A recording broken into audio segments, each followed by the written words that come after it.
Hello everyone. வழக்கம் போல் ஆழ்மனசை பற்றி பேசாமல் ப்ராக்டிக்கலாக நம்மளோட டிசிப்ளினும் மோட்டிவேஷனை பற்றியும் பார்க்கலாம். இது டிசிப்ளின் வெர்சஸ் மோட்டிவேஷன். நம்ம ஏன் இதை பற்றி பேசணும் அப்படின்னா, ஃபாஸ்ட்டாக ரன் பண்ணக்கூடிய ஒரு வேர்ல்டில் நம்ம வாழ்ந்துட்டுருக்கோம். அப்படி இருக்கும்போது நம்ம இந்த ஆழ்மனசுலாம் என்ன, சப்கான்ஷியஸ் மைண்ட் பவரை நம்ம என்ன யூஸ் பண்ணணுமா, அதுக்காக நம்ம டைம் ஸ்பெண்ட் பண்ணணுமா, நம்மளுக்கு எவ்வளவோ பிரச்சனைகள் இருக்கா, இதுக்கெல்லாம் டைம் ஸ்பெண்ட் பண்ணணுமா, இதுக்கெல்லாம் ஒதுக்கணுமா அப்படின்னு ஏகப்பட்ட இதுலேயே ஆல்ரெடி நம்ம பிரச்சனை இருக்கும், இதுக்கு ஒரு பிரச்சனையை க்ரியேட் பண்ணிகிட்ருப்போம். ஸோ அதெல்லாம் எதுவும் வேணாம். இப்போ நார்மலாக நம்ம பேசிகிட்ருக்கோம் அப்படின்னாலும், நம்ம கேட்டுட்ருக்கோம் அப்படின்னாலும், ஏதாச்சும் ஒரு விஷயம் நம்ம மைண்டில் மெமரி ஆகுது அப்படின்னாலும் சப்கான்ஷியஸ் மைண்ட் பவர் தான். ஓகேவா?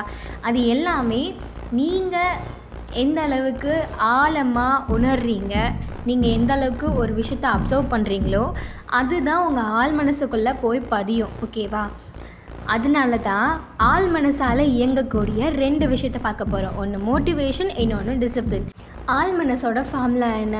நம்ம எந்த விஷயத்த வழக்கமாக பழக்கப்படுத்திக்கிறோமோ அந்த விஷயம் கண்டிப்பாக நடக்கும். எப்படின்னா, நம்ம வழக்கமாக ரைட் ஹேண்டில் ப்ரஷ் பண்ணுறோன்னா அதே அந்த பழக்கம் இன்னும் ஒரு 2-3 வருஷம் ரைட் ஹேண்ட்லேயே ப்ரஷ் பண்ணிகிட்டு இருந்தோம்னா அடுத்த 4வது வருஷத்துக்கு அப்புறம் நம்ம ரைட் ஹேண்டில் தான் ப்ரஷ் பண்ணுவோம்.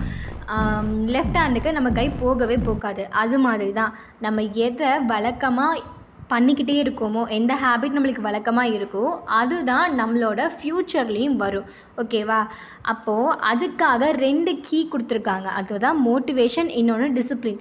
மோட்டிவேஷனும் டிசிப்ளினும் என்னன்னு உங்களுக்கு புரிஞ்சுக்கிட்டிங்க அப்படின்னா, அதுக்கப்புறம் அடடா நம்ம ஆழ் மனசை ஆல்ரெடி ஆக்டிவேட் பண்ணிட்டு தான் இருக்கோம், அதுக்காக நம்ம டைம் ஸ்பெண்ட் பண்ணவே தேவையில்லை, ஏன்னா டே ரொட்டீனாக நம்ம அதை தான் பண்ணிகிட்ருக்கோம் அப்படிங்கிறத நீங்கள் புரிஞ்சிக்க ஸ்டார்ட் பண்ணுவீங்க. அதுக்கப்புறம் நீங்கள் டிசர்வாக இருந்தீங்க அப்படின்னா, நீங்கள் ஆசைப்பட்டது நீங்களே தேடாமலே உங்களை தேடி அதுவே வரும்.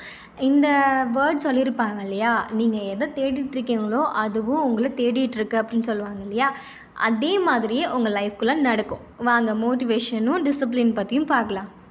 ஃபர்ஸ்ட் ஆஃப் ஆல், ஒரு மனுஷனால் 24 மணி நேரமும் மோட்டிவேஷனாக இருக்க முடியுமா? கண்டிப்பாக இருக்க முடியாது. பிகாஸ் நம்மளோட இன்ட்ரெஸ்ட் எந்த அளவுக்கு இருக்கோ அந்த அளவுக்கு தான் மோட்டிவேஷனும் இருக்கும். ஸோ நம்ம எவ்வளோ தான் நம்ம புஷ் பண்ணாலும் நம்மளால் 24 மணி நேரமும் மோட்டிவேஷனாக இருக்க முடியாது. ஏன் அப்படின்னா, அந்த இன்ட்ரெஸ்ட் அப்படிங்கிறது லைஃப் லாங் வரக்கூடியது கிடையாது. அது ஒரு ஷார்ட் டேர்ம் பீரியட் மட்டும்தான். ஸோ அந்த இன்ட்ரெஸ்ட் இருக்கிற வரை நம்ம கொஞ்சம் மோட்டிவேட்டடாக, கொஞ்சம் ஸ்ட்ராங்காக, தைரியமாக இருக்கலாம். அந்த இன்ட்ரெஸ்ட் போயிடுச்சு அப்படின்னா நம்ம மறுபடியும் டவுன் ஆகிடுவோம், மறுபடியும் ஃபஸ்ட்லேருந்து ஸ்டார்ட் பண்ணணும். ஸோ மோட்டிவேஷனாக இருக்கிறது ரொம்பவே கஷ்டம்.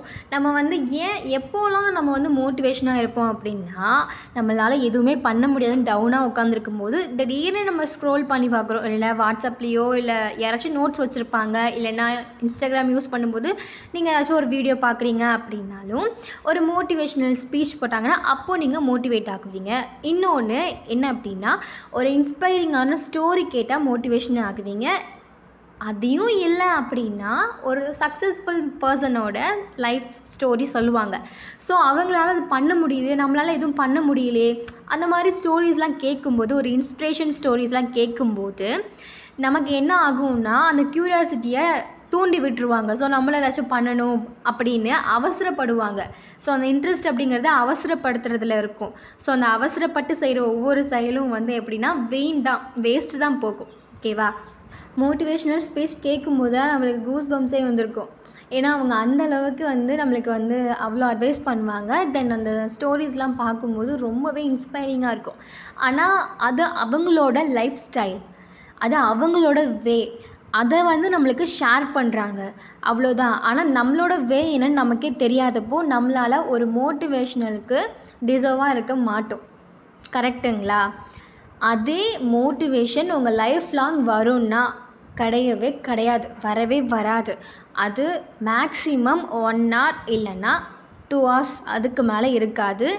அதுலேயும் பார்த்தா நீங்கள் 10 மணிக்கு மேலே நீங்கள் மறுபடியும் டவுன் ஆகிடுவீங்க. 10 மணிக்கு மேலே எல்லா ஃபீலிங்ஸும் வரும். தூங்குறவங்களாக இருந்தீங்கன்னா தூக்கம் வந்துடும்.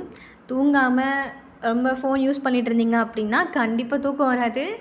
அந்த உங்களோட பாஸ்ட் லைஃப், உங்களோட ஃபெயிலியர் லைஃப் இது எல்லாமே உங்களோட டிஸ்டர்ப் பண்ணிகிட்ருக்கும். ஸோ மோட்டிவேஷன் அப்படிங்கிறது ஓகே, ஒரு 10% நீங்கள் எடுத்துக்கலாம். பட் 90% உங்களுக்கு ஒர்க் அவுட் ஆகாது. ஸோ மோட்டிவேஷனை இன்ஸ்பைரிங்காக வச்சுக்காதீங்க. அது ஒரு 10% மட்டும் உங்கள் லைஃப்பில் யூஸ் பண்ண தெரிஞ்சுக்கோங்க.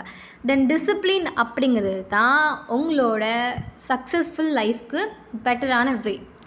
ஒய்? பிகாஸ் நீங்கள் டிசிப்ளின் அப்படிங்கிறதுல ப்ராக்டிஸ் பண்ண ஸ்டார்ட் பண்ணிடுவீங்க. ஸோ நீங்கள் ப்ராக்டிஸ் பண்ண அது உங்கள் சப்கான்ஷியஸ் மைண்டில் ரெக்கார்ட் ஆகிடும். ஓகேவா? ஸோ நீங்கள் அதை விடணும் அப்படின்னு நீங்கள் முயற்சி பண்ணாலும் கண்டிப்பாக உங்களால் விட முடியாது. அந்த ஹேபிட் எல்லாமே உங்களுக்கு ஆட்டோமேட்டிக்காக உங்களோட ஃப்யூச்சர் லைஃப்லேயும் கண்டினியூ ஆகும். நம்ம டிசிப்ளினாக இருக்கணும்னா என்ன பண்ணுறது? அதுக்கு பெரிய பெரிய விஷயம்லாம் பண்ணணுமா? அப்படின்லாம் எதுவுமே இல்லை. சின்ன விஷயங்கள்லேருந்து ஸ்டார்ட் பண்ணணும். ஓகேவா? மோட்டிவேஷ்னல் ஸ்பீச்சாக இருந்துச்சுன்னா டிசிப்ளின் ஆக்ஷனாக இருக்கும். இதுதான், இது ரெண்டுத்துக்கும் உள்ள வேரியேஷன் இது தான். டிசிப்ளின் அப்படிங்கிறது ஆக்ஷன், மோட்டிவேஷன் அப்படிங்கிறது ஸ்பீச். ஸோ ஸ்பீச் எப்பயுமே நம்ம காதில் வாங்கி விட்டுடலாம். ஆனால் ஆக்ஷன் அப்படிங்கிறது நம்ம டே டு லைஃப்பில் ரொட்டீனாக வரக்கூடிய ஒரு விஷயம். ஸோ அதை யாராலையும் ஸ்கிப் பண்ண முடியாது. ஓகே, இப்போ நம்ம டிசிப்ளினாக இருக்கணும். அதை எப்படி நம்ம ஸ்டார்ட் பண்ணலாம் அப்படின்னா, நம்ம சின்ன சின்ன விஷயங்கள்லேருந்து ஸ்டார்ட் பண்ணணும்.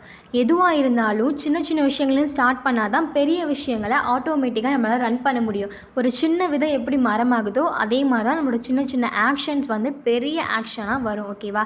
நம்ம எப்படி இதை சின்ன விஷயத்துலேருந்து ஸ்டார்ட் பண்ணலாம் அப்படின்னா, நைட்டு நீங்கள் தூங்க போகிறீங்கன்னா நீங்கள் ஒரு நோட்டில் இதுக்குன்னே ஒரு டைரி போட்டுக்கோங்க. நோட்டில் எழுதி வச்சுக்கோங்க. நாளைக்கு நான் இத்தனை மணிக்கு எழுந்திருக்கணும், எழுந்து முடிச்சுட்டு நான் இந்தந்த வேலையெல்லாம் நான் பண்ணணும், இத்தனை மணிக்கு நான் படிக்கணும், இத்தனை மணிக்கு நான் வேலை செய்யணும், இத்தனை மணிக்கு நான் ஃப்ரெண்ட்ஸோடு ஜாலியாக இருக்கணும். ஒரு டைம் போட்டுக்கோங்க.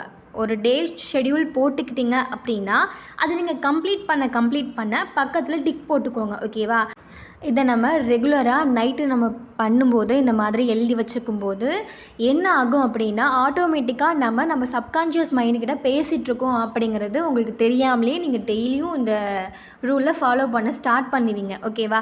ஏன் அப்படின்னா, ஆள் மனசுக்கிட்ட நம்ம நைட்டு பேசினா தான் நல்ல ரிசல்ட் கிடைக்கும். அது மாதிரி நம்ம அடுத்த நாள் என்ன பண்ண போகிறோம் அப்படிங்கிறத நைட்டு நம்ம எழுதி வச்சுட்டு நம்ம தூங்குகிறோம் அப்படின்னா, அடுத்த நாள் காலையில் அதை பண்ணுறதுக்கான வேலைகளை, அதுக்கான நேரங்களை உங்கள் ஆள் மனசு உங்ககிட்ட கொண்டு சேர்க்கும். ஓகேவா? டிசிப்ளின் அப்படிங்கிறதுக்கு பெரிய ரூல்லாம் கிடையாது. நீங்கள் ஒரு சின்ன விஷயமா இருந்தாலும் அதை சீரியஸாக அதுக்கு கேர் பண்ணி பண்ணணும். தென் டைம் ஃபிக்ஸ் பண்ணி பண்ணணும். அது ஒரு சாதாரண பொருள் தானே, அது அங்கேயே கிடக்கட்டும் அப்படின்னு நீங்கள் விட்டுட்டு போகக்கூடாது. நீங்கள் படிச்சிங்க அப்படின்னா அந்த புக்கை எங்கேருந்து எடுத்தீங்களோ அதே இடத்துல நீங்கள் படிச்சுட்டு மறுபடியும் போய் வச்சிடணும். தென் ஒரு வேலையை செய்கிறீங்க அப்படின்னா அதில் நீங்கள் க்ளீனாக நீட்டாக அந்த வேலையை செஞ்சு முடிக்கணும். தென் யோகா பண்ணணும் அப்படின்னா அந்த யோகாவை கரெக்டாக பண்ணி முடிக்கணும். காலையில் எழுந்திரிக்கணும் அப்படின்னா கரெக்டாக எந்த டைமில் எழுந்திரிக்கணுமோ அந்த டைமில் கரெக்டாக எழுந்திரிச்சிருங்க. நான் இத்தனை மணிக்கு தூங்கணும், 10 மணிக்கெலாம் தூங்கிடணும் அப்படின்னா 10 மணிக்கெலாம் நீங்கள் கரெக்டாக தூங்க ஸ்டார்ட் பண்ணிடணும். தென் நான் 7 மணிக்கெலாம் நைட்டு சாப்பாடு சாப்பிட்றணும் அப்படின்னா கரெக்டாக 7 மணிக்கு நைட் சாப்பாடு சாப்பிட ஸ்டார்ட் பண்ணுங்க. அதிலே முடிச்சிடுங்க. ஒரு ஹெல்த்தியான ஃபுட் எடுத்துக்கணும் அப்படின்னு நீங்கள் முடிவு பண்ணிங்கன்னா அந்த ஹெல்த்தியான ஃபுட் மட்டும் நீங்கள் எடுத்துக்கோங்க. பார்க்குற இடம் ஃபுல்லாக உங்களுக்கு அன்ஹெல்தி ஃபுட்டு பார்த்தாலும் நீங்கள் ஹெல்த்தியான ஃபுட் எங்கே இருக்குதுன்னு தேடி கண்டுபிடிச்சி நீங்கள் எடுக்கணும். ஓகேவா? ஒரு விஷயத்தை நீங்கள் ஃபோர்ஸ் பண்ணி பண்ணணும். அதுவும் நீட்டாக அண்ட் க்ளீனாக பர்ஃபெக்டாக பண்ணணும். அதுதான் டிசிப்ளின். இப்படி நீங்கள் பண்ணுற ஒவ்வொரு சின்ன சின்ன விஷயத்துக்கும் எதுக்காக இருந்தாலும் நீங்கள் ரெஸ்பெக்ட் கொடுக்க கற்றுக்கோங்க. ஓகேவா? அதுக்குன்னு ஒரு வேல்யூ இருக்குது. வேல்யூவே இல்லாமல் எந்த ஒரு பொருளும் இல்லை, எந்த ஒரு பர்சனும் இல்லை, எந்த ஒரு ஆக்ஷனும் இல்லை. ஸோ எல்லாத்துக்குமே வேல்யூ இருக்குது. ஸோ அதுக்கான வேல்யூவும் ரெஸ்பெக்ட்டும் நீங்கள் கொடுக்க ஸ்டார்ட் பண்ணணும். ஓகேவா? தென் எல்லா பொருளையுமே எல்லா விஷயத்தையுமே நீங்கள் அசால்ட்டாக எடுத்துக்கக்கூடாது. ஏன்னா ஒவ்வொரு நிமிஷமும் நம்மளுக்கு முக்கியமான ஒரு விஷயம். ஒரு நிமிஷத்தில் என்ன வேணாலும் நடக்கலாம். ஸோ சீரியஸாக அண்ட் ஃபோக்கஸ்டு மைண்டடாக நீங்கள் இருக்கணும். தென் ஒவ்வொரு விஷயத்தையும் நீங்கள் பர்ஃபெக்டாக பண்ணும்போது மோட்டிவேட் அப்படிங்கிறது உங்களுக்கு தேவையே படாது. ஓகேவா? ஏன்னா நீங்கள் டிசிப்ளின்லேயுமே ஒரு நாளைக்கு நம்ம இதை பண்ணணும் அப்படின்னு நீங்களே உங்களை மோட்டிவேட் பண்ணிட்டு தான் நீங்கள் இருக்கிற ஒவ்வொரு ரூலையும் கிராஷ் பண்ணி வரீங்க. ஸோ இது ஒரு 90% இருந்துச்சுன்னா உங்களால் சக்ஸஸ்ஃபுல் கண்டிப்பாக பண்ண முடியும். தென் டிசிப்ளின் அப்படிங்கிற இந்த ஒரு ரூலை நீங்கள் டெய்லியும் ஃபாலோ பண்ண ஸ்டார்ட் பண்ணுங்கள். ஓகேவா? இதுக்குன்னு பெரிய டைம்லாம் ஒதுக்க வேணாம். ஏன்னா ஆஸ் யூஷுவல் நம்ம டே டு லைஃப்பில் நம்ம அதை தான் பண்ணிகிட்ருக்கோம். நம்ம என்ன பண்ணிகிட்ருக்கோமோ அதை கொஞ்சம் இன்னும் நீட்டாக பர்ஃபெக்டாக அண்ட் க்ளீனாக நம்ம பண்ணணும் அப்படிங்கிறது தான். ஓகேவா? சில பேர் வந்து ப்ராஜெக்ட் பண்ணுவாங்க, அது வந்து அந்தளவுக்கு நீட்டாக இருக்காது, ஆனால் ஓகேன்னு இருக்கிற மாதிரி இருக்கும். ஆனால் இன்னொருத்தர் என்ன பண்ணுவாங்க அப்படின்னா, அவங்களோட ப்ராஜெக்ட் செம்ம சூப்பராக இருக்கும் அண்ட் பர்ஃபெக்டாக இருக்கும். ஏன் அப்படின்னா அவங்க பண்ணுற ஒவ்வொரு விஷயத்துக்கும் அவங்க ரெஸ்பெக்ட் பண்ணுறாங்க, தென் அதை கேர்ஃபுல்லாக ஹேண்டில் பண்ணுறாங்க. அது மாதிரி தான் நம்ம லைஃப்பில் எடுக்கிற ஒவ்வொரு சின்ன சின்ன விஷயத்தையும் நம்ம கேர்ஃபுல்லாக ஹேண்டில் பண்ணால் தான் பெரிய விஷயம் நம்மளை தேடி வரும். ஸோ ஃபைனலாக உங்களுக்கு மோட்டிவேட் தேவையா இல்லை டிசிப்ளின் தேவையா அப்படிங்கிறத கமெண்ட்டில் மறக்காமல் சொல்லிட்டு போங்க. என்னை பொறுத்தவரை எனக்கு டிசிப்ளின் தான் வேணும், மோட்டிவேஷன் நான் எப்போ வேணால் அழகிப்பேன். ஸோ எனக்கு டிசிப்ளின் தான் வேணும். இது என்னோடய ஆன்சர். உங்களோட ஆன்சர் என்னென்னு கமெண்ட்டில் மறக்காமல் சொல்லிட்டு போங்க. தென் இதில் ஏதாச்சும் உங்களுக்கு டவுட் ஏதாச்சும் இருந்துச்சு அப்படின்னா தாராளமாக என்கிட்ட கேளுங்க, நான் உங்களுக்கு ஆன்சர் பண்ணுறேன். தென் இதுவரை இந்த வீடியோ நீங்கள் பார்த்துட்ருக்கீங்க அப்படின்னா கண்டிப்பாக உங்களுக்கு பிடிச்சிருக்கும். மறக்காமல் அப்புறம் சப்ஸ்கிரைப் அப்படின்னு ஒரு ஜீவன் அங்கே வெயிட் பண்ணுது. ஸோ அதையும் லைட்டாக தட்டி விட்டுட்டு போங்க, எனக்கு கொஞ்சம் மோட்டிவேட்டடாக இருக்கும். நெக்ஸ்ட் வீடியோவில் ஒரு சுவாரஸ்யமான டாப்பிக்கோடு நான் உங்களை பார்க்க வரேன். பாய்.